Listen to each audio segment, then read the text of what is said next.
Your baby tracks you across the room with their eyes. They cry the moment you step out of sight. They calm down the instant they hear your voice, even before you reach them. And you've probably always assumed it was just because they need you, because you feed them, because you keep them safe, because you're their parent. But there's something far more specific happening inside your baby's brain. And once you understand what it actually is, the way you see every single one of those moments will never be the same again. Welcome to Silent Baby Mind. Subscribe right now, because what you're about to learn today will permanently change the way you look at your child. In the next few minutes, you're going to learn 7 reasons your baby tracks you, follows you, and falls apart when you disappear. And the last one, the one I'm going to save for the end, is the reason that changes everything. It's not about hunger. It's not about comfort in the way most people think. It's about something your baby's brain is doing every second you're in the room with them and every second you're not. Stay with me. Let's start with reason 7.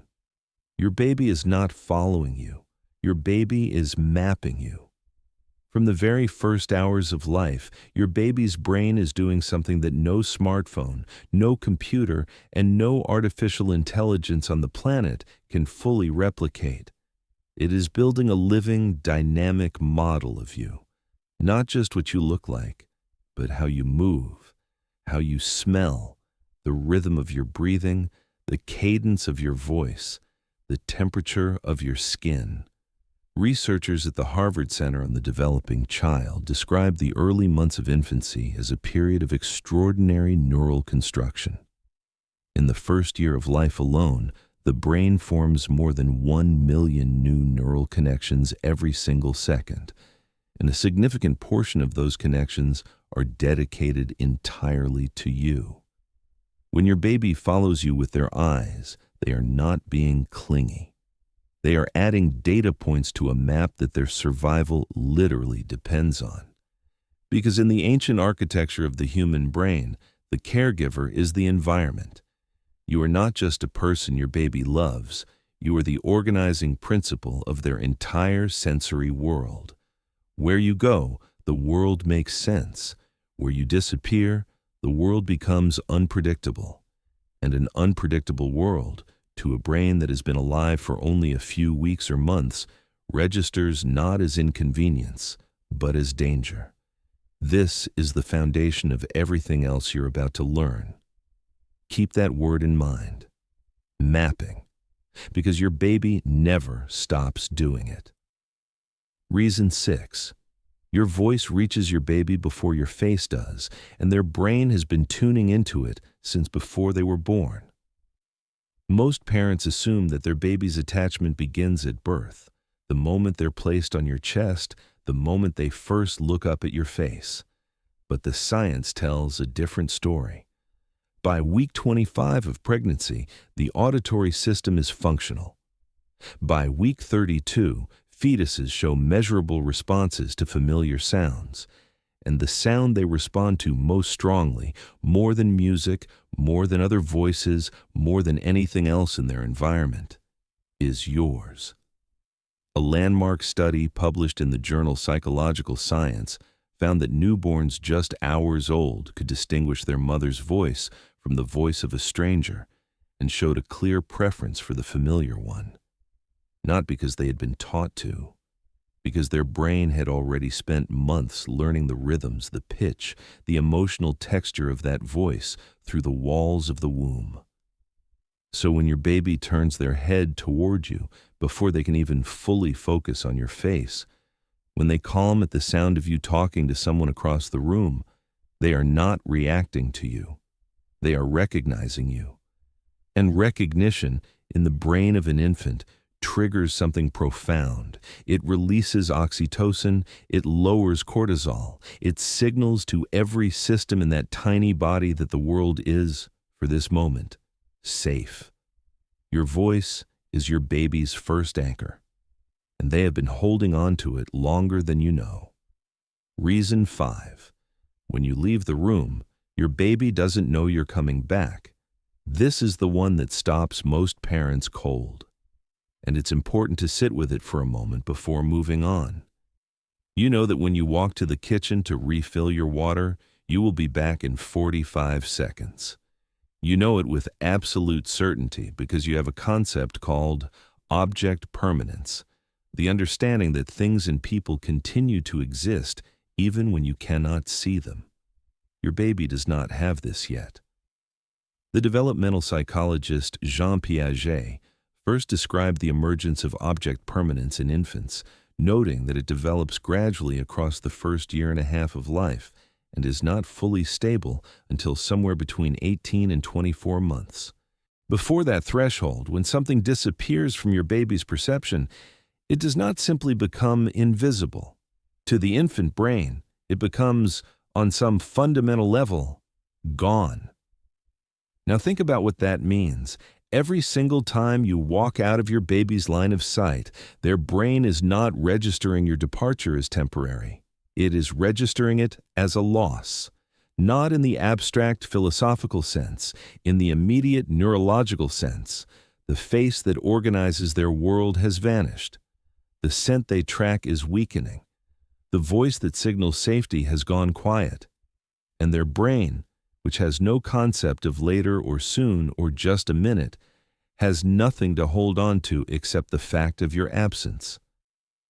This is why babies cry when you leave the room, not to manipulate you, not because they are spoiled, but because from inside their brain, something real and significant just happened. You disappeared, and they have no way of knowing if you are coming back. Reason 4. Your face is your baby's first emotional classroom. In the 1970s, the developmental psychologist Edward Tronick designed one of the most influential experiments in the history of infant research. He called it the still face paradigm. The setup was simple. A mother and her baby interact normally, laughing, making eye contact, mirroring each other's expressions. Then, on cue, the mother goes completely still. No expression, no response, a blank face.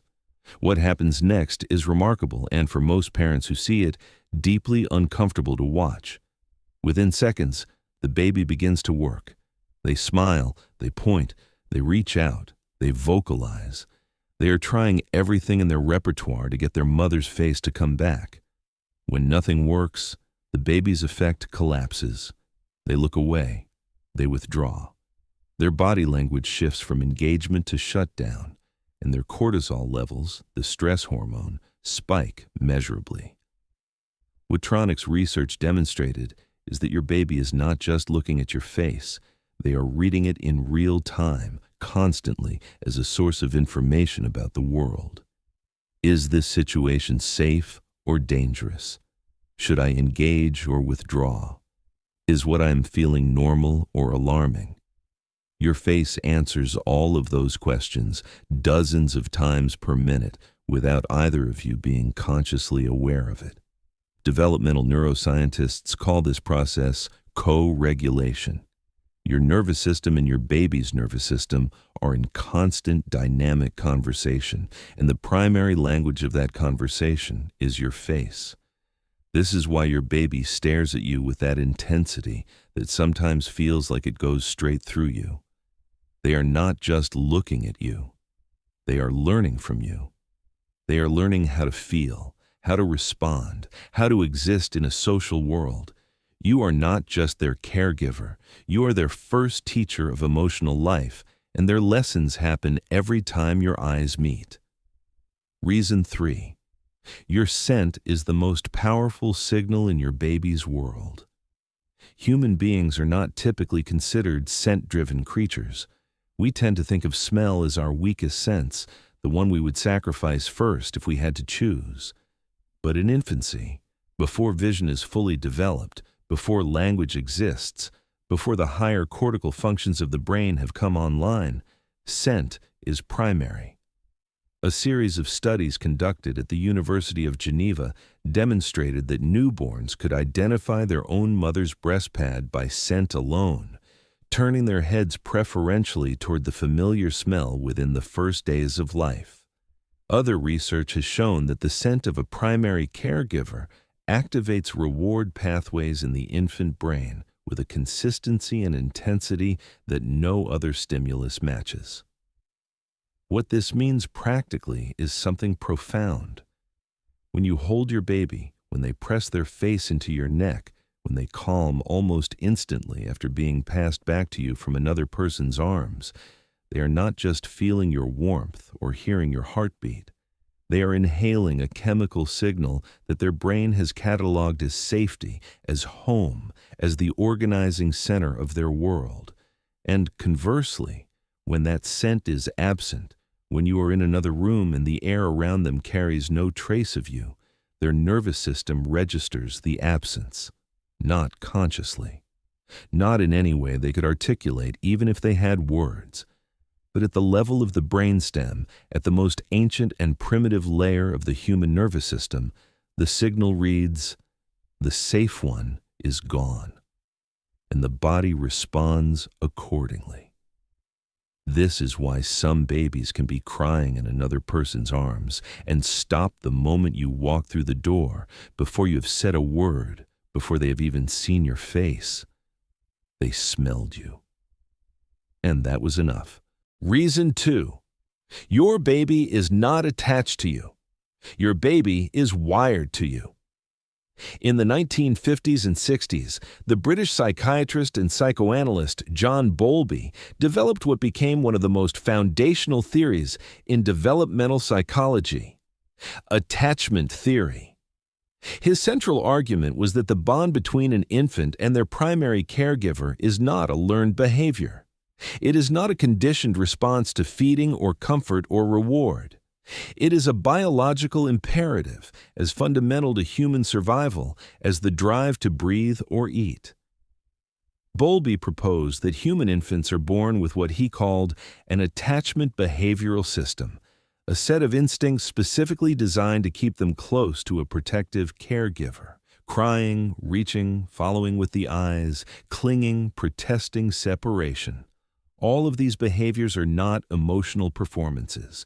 They are the outputs of a survival system that evolution has been refining for hundreds of thousands of years. Mary Ainsworth, who extended Bowlby's work through her landmark strange situation studies, demonstrated that the quality of the attachment bond formed in the first year of life has measurable long-term consequences for a child's emotional regulation, cognitive development, social competence, and even their physical health in adulthood.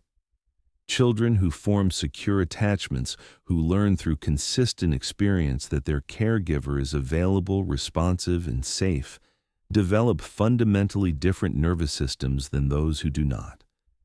When your baby tracks you across the room, when they cry at your departure, when their whole face transforms the moment you walk back in, they are not being dramatic. They are doing exactly what they were designed to do. Their brain is running a program that kept human infants alive on the African savanna for 100,000 years, and it is running it through every moment of every day, with you at the center. You are not just someone your baby loves. You are the attachment figure their brain is organized around. And that organization, that wiring, is shaping who they will become in ways that extend far beyond childhood. And now, the reason I have been building toward, the one that changes how you see every ordinary moment. Reason 1. Every time you come back, you are teaching your baby that the world is safe. Here is what is happening in your baby's brain during a typical moment of separation and reunion. The moment you leave their sight, the attachment behavioral system activates. Stress hormones begin to rise. The brain enters a state of heightened alert, scanning the environment for your return. This is not pathology. This is the system working exactly as it was designed to work. And then you come back. And what happens in that moment is not simply that your baby feels better. What happens is that a neural pathway is strengthened. The brain records, I experienced distress. The safe person returned. The distress resolved. And in that recording, Something fundamental about the world is encoded. The world is a place where distress resolves, where absence is followed by return, where the people who matter come back. The developmental neuroscientist Alan Shore has spent decades studying the neurological basis of early attachment, and his work points to something extraordinary. The repeated experience of separation and reunion, of stress and regulation, of absence and return, is not just emotionally significant, it is neurologically formative. It literally shapes the architecture of the developing brain, building the circuits that will govern emotional regulation, stress response, and relational capacity for the rest of that child's life. Every time you walk out of the room and come back, you are not just returning to your baby. You are depositing something into the developing structure of their brain. You are teaching them, at the cellular level, that the world is a place where good things return. That absence is not permanent. That the people who love them do not disappear forever. Think about the ordinary moments that make up a day with a baby. The times you step out to answer the door and come back. The times you set them down to wash your hands and pick them back up. The times you walk to the next room and they hear your voice and you appear again. Each of those moments, so small they barely register in the narrative of a day, is a lesson. A lesson the brain is recording and integrating and building upon. Your baby follows you with their eyes because you are the organizing principle of their world. They cry when you leave because their brain has not yet learned that leaving is always followed by returning. They calm the instant they find you again because your presence is not just comforting, it is regulatory. You are the external nervous system that is, slowly and steadily, teaching theirs how to work. And one day, much sooner than it feels possible right now, they will not need to track you across the room. They will not fall apart when you step out of sight. They will have internalized the lesson that you have been teaching them, one ordinary moment at a time, that the world is safe, that love returns, and that they are held, even when no one is physically holding them. That is not just parenting. That is neuroscience. And it is happening in your living room, in your kitchen, in every hallway of your house, every ordinary day. If this video helped you see your baby a little differently, please subscribe to Silent Baby Mind right now and hit that like button because it helps this channel reach other parents who need to hear this. And leave a comment below telling me about a moment when your baby followed you or calmed the instant you came back. I read every single one. See you in the next video.